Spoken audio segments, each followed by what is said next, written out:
Selamat siang Ibu, selamat siang teman-teman. Saya dari kelompok 5 atas nama Tresia Carolina Udalino Gani dari jurusan Farmasi. Kami memilih topik 7 yaitu tentang Konstitusi Negara Indonesia.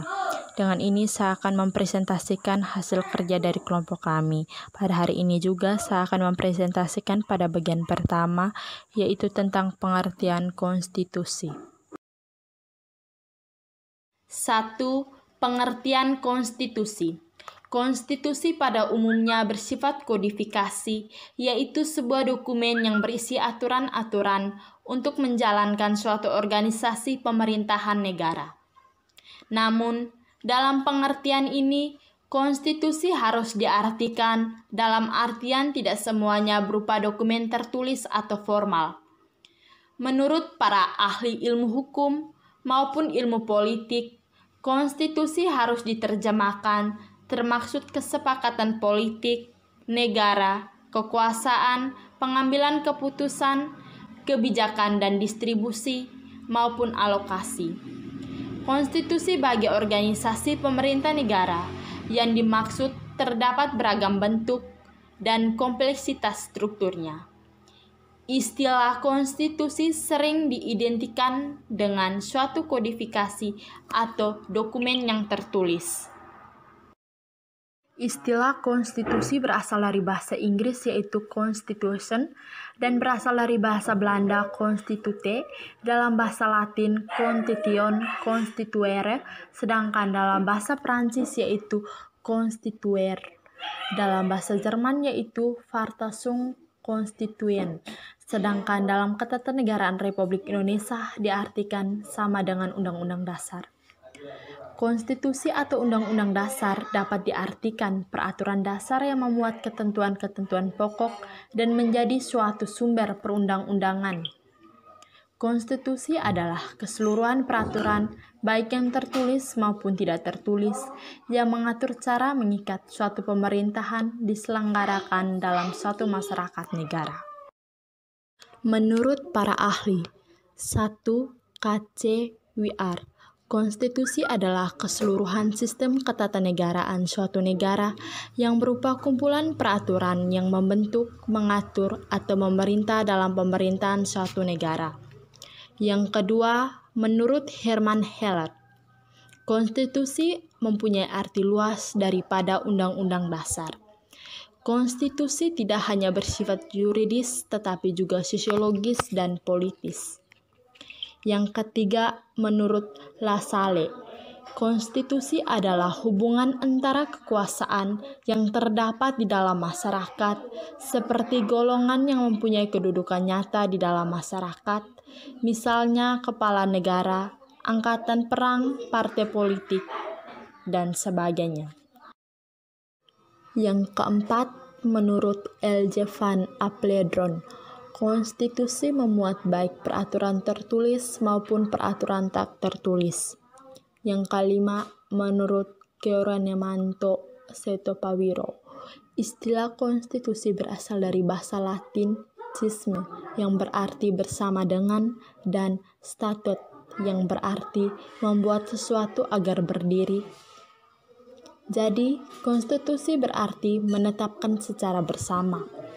Yang keenam, menurut Carl Schmitt, membagi konstitusi dalam 4 pengertian yaitu 1. Konstitusi dalam arti absolut mempunyai 4 sub pengertian yaitu A. Konstitusi sebagai kesatuan organisasi yang mencakup hukum dan semua organisasi yang ada di dalam negara. B. Konstitusi sebagai bentuk negara. C. Konstitusi sebagai faktor integrasi. D. Konstitusi sebagai sistem tertutup dari norma hukum yang tertinggi di dalam negara.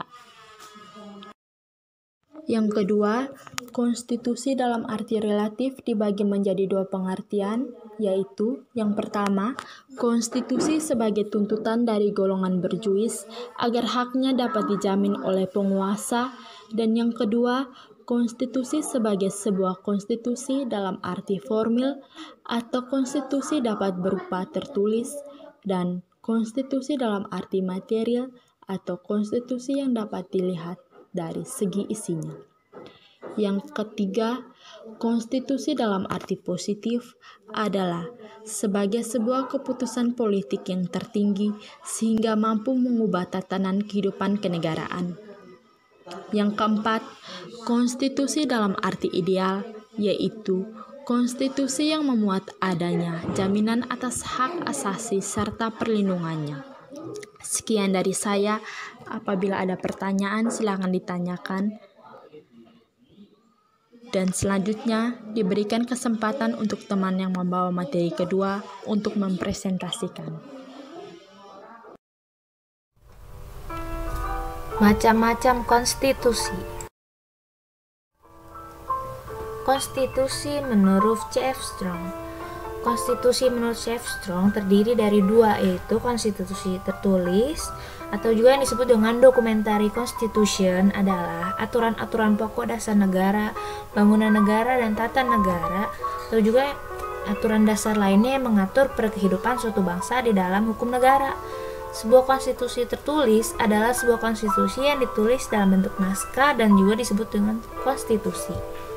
Negara modern saat ini banyak yang menggunakan konstitusi tertulis. Yang kedua adalah konstitusi tidak tertulis atau juga disebut dengan konvensi, adalah berupa kebiasaan ketatanegaraan yang sering timbul. Konstitusi tidak tertulis artinya konstitusi yang tidak ditulis dalam bentuk teks tertentu atau juga disebut dengan undang-undang, namun tercantum dalam undang-undang dan konvensi reguler. Salah satu negara yang menggunakan konstitusi tidak tertulis adalah negara Inggris.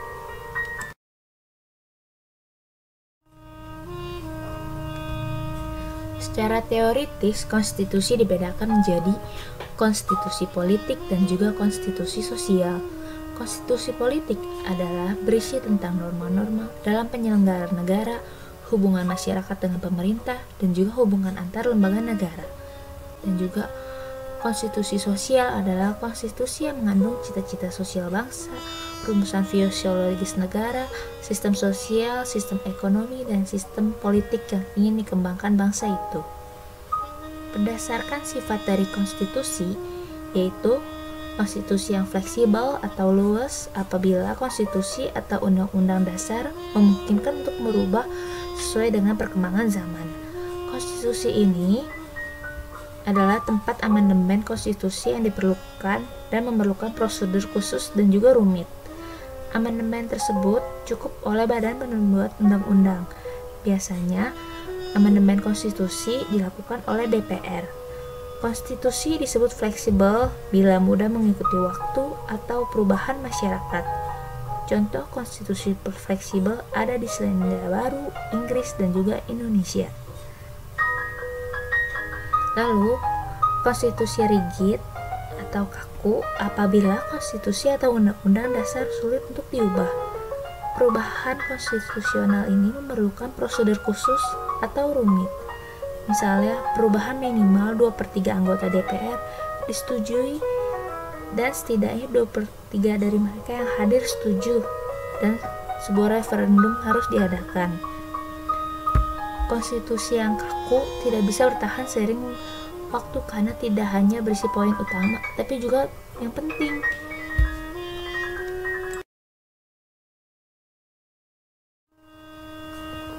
Selanjutnya, konstitusi unitaris atau juga konstitusi negara kesatuan. Negara kesatuan atau unitarisme adalah negara yang kekuasaan dan wewenang legislatif tertingginya berada dalam suatu organisasi legislatif nasional, dan juga kekuasaan negara dipusatkan pada pemerintahan pusat. Jadi, pemerintahan pusat menguasai kedaulatan secara penuh baik ke dalam maupun keluar negara, di mana hubungan antara pemerintahan pusat dengan pemerintahan daerah dan rakyatnya dapat dilakukan secara langsung. Dalam negara kesatuan, hanya terdapat satu kepala negara, satu konstitusi, satu kabinet, menteri, dan juga satu parlemen. Termasuk juga dengan pemerintahan, yaitu pemerintahan pusat sebagai penguasa tertinggi dalam sebuah aspek pemerintahannya. Negara kesatuan memiliki dua sistem, yaitu sentralisasi dan desentralisasi. Dalam sentralisasi Artinya semua aspek diatur langsung oleh pemerintah pusat tanpa adanya campur tangan dari pemerintah daerah. Pemerintah daerah hanya berhak untuk menjalankan peraturan pemerintah pusat dan tidak berhak untuk mengatur rumah tangganya sendiri atau membuat peraturannya sendiri. Jadi, semua pemerintahan daerah harus berdasarkan dengan peraturan dari pemerintahan pusat. Selanjutnya yaitu konstitusi federalis. Kekuasaan dibagi antara pemerintahan pusat dan pemerintah negara bagian pada suatu negara. Maka masing-masing pemerintahan negara bagian bebas dari ikut campur satu sama lain. Hubungannya sendiri-sendiri. Begitu pula hubungan pemerintah negara bagian terhadap pusat. Pemerintah pusat mempunyai kekuatan sendiri dan juga kekuasaan sendiri dan bebas dalam bidangnya sendiri, serta bebas dari pengawasan pihak pemerintah negara bagian. Dan begitu pula sebaliknya, kekuasaan-kekuasaan yang ada sama dan sederajat tanpa memengaruhi satu sama lain. Selanjutnya yaitu konstitusi konfederasi. Negara konfederasi adalah bentuk serikat buruh dari negara-negara berdaulat, namun kedaulatannya masih dipegang oleh negara-negara yang bersangkutan. Jadi, konfederasi atau standbone ini yaitu adanya banyak negara dengan konstitusi sendiri, tetapi setuju untuk bergabung dengan asosiasi longgar didirikan bersama-sama dengan nama konfederasi. Dalam kedaulatan konfederasi terletak di negara bagian. Konformulir konfederasi lebih cenderung disebut fakta atau juga dengan fakta. Misalnya ada PBB, NATO, ASEAN, dan lain-lain. Jadi konfederasi ini merupakan gabungan dari negara-negara yang sudah merdeka yang memutuskan untuk bergabung dan juga bersangkutan satu sama lain.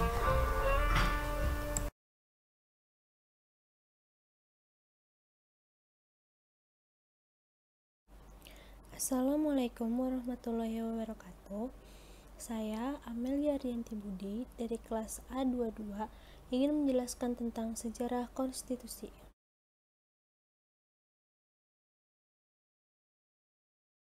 Konstitusi berbeda dengan Undang-Undang Dasar dikarenakan suatu kekhilafan dalam pandangan yang mengenai konstitusi pada negara-negara modern, sehingga pengertian konstitusi itu kemudian disamakan dengan Undang-Undang Dasar. Ada dua macam konstitusi, yang pertama konstitusi tertulis dan yang kedua konstitusi tidak tertulis. Menurut pandangan Montesquieu bahwa kekuasaan negara itu terbagi dalam 3 jenis kekuasaan yang harus dipisahkan secara ketat. Yang pertama kekuasaan membuat peraturan perundangan, legislatif. Yang kedua kekuasaan melaksanakan peraturan perundangan, eksekutif. Dan yang ketiga kekuasaan kehakiman, yaitu yudikatif. Sedangkan ada jenis konstitusi yang dikemukakan oleh Van Vollenhoven dalam buku karangannya. Yang pertama pemerintahan, yang kedua perundang-undangan, yang ketiga kepolisian, dan yang terakhir adalah pengadilan. Nah, sekarang ada kekuasaan eksekutif yang dipecah menjadi dua oleh Van Vollenhoven karena terlalu luas. Yang pertama ada kekuasaan pemerintah dan yang kedua ada kekuasaan kepolisian. Kekuasaan pemerintah itu kewenangan yang dilakukan oleh pemerintah untuk kesejahteraan masyarakat.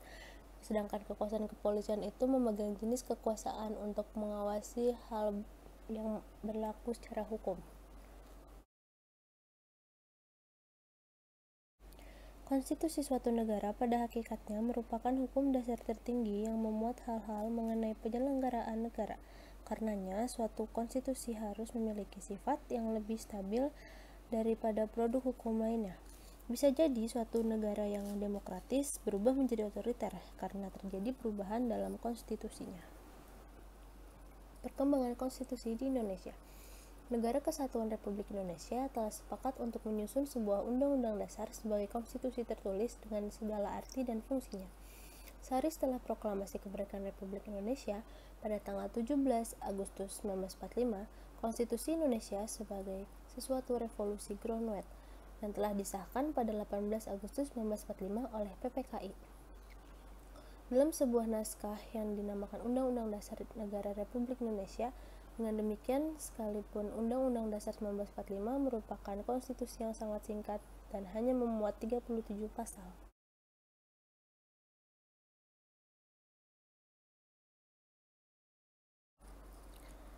Ada 4 macam undang-undang yang pernah berlaku. Yang pertama, periode 18 Agustus 1945 sampai 27 Desember 1949. Ini penetapan Undang-Undang Dasar 1945. Saat Republik Indonesia diproklamasikan pada tanggal 17 Agustus 1945, Indonesia itu belum mempunyai Undang-Undang Dasar. Yang kedua, pada periode 27 Desember 1949 sampai 17 Agustus 1950, yaitu penetapan Konstitusi Republik Indonesia Serikat. Perjalanan negara baru Indonesia ini ternyata tidak luput dari rongrongan pihak Belanda yang menginginkan untuk kembali berkuasa di Indonesia. Yang ketiga, periode 17 Agustus 1950 sampai 5 Juli 1959. Ini penetapan Undang-Undang Dasar sementara pada tahun 1950.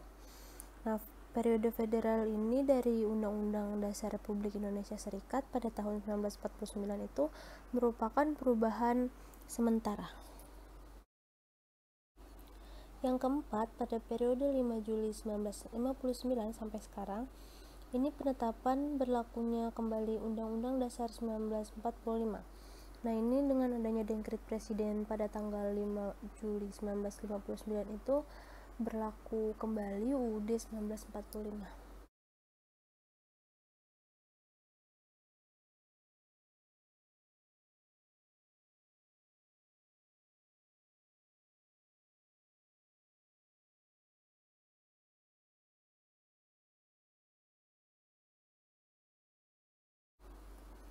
Nah, adanya perubahan UUD 1945. Salah satu keberhasilan yang dicapai oleh bangsa Indonesia pada masa reformasi adalah reformasi konstitusional. Reformasi konstitusi dipandang merupakan kebutuhan dan agenda yang harus dilakukan karena UUD 1945 ini sebelum perubahan dinilai tidak cukup untuk mengatur dan mengarahkan penyelenggaraan negara sesuai harapan rakyat, terbentuknya good governance, serta mendukung penegakan demokrasi dan hak asasi manusia. Perubahan UUD 1945 dilakukan secara bertahap dan menjadi salah satu agenda sidang MPR dari 1999. Konstitusi berpesan sebagai sebuah aturan dasar yang mengatur kehidupan dalam bernegara dan berbangsa. Maka sepatutnya konstitusi dibuat atas dasar kesepakatan bersama.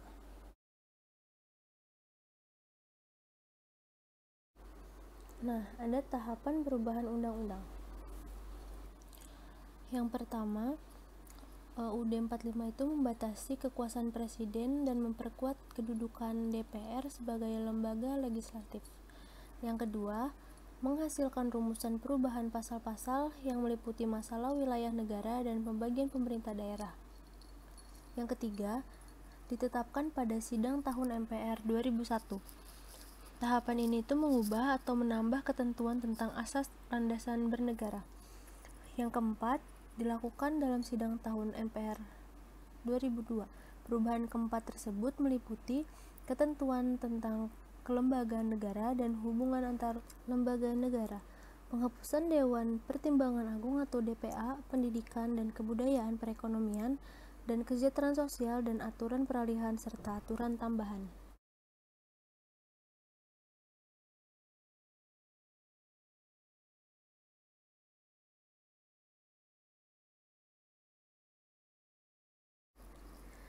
Lembaga pasca undang-undang.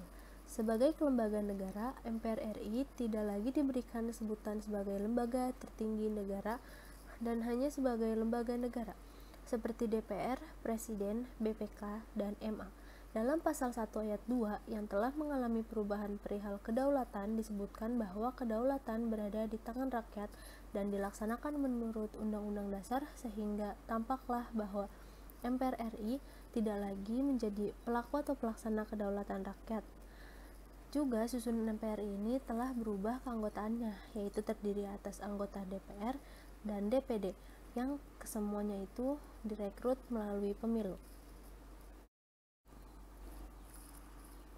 Perlu dijelaskan pula bahwa susunan ketatanegaraan dalam kelembagaan negara juga mengalami perubahan dengan memisahkan kekuasaan antara lain adanya lembaga negara yang dihapus maupun lahir baru.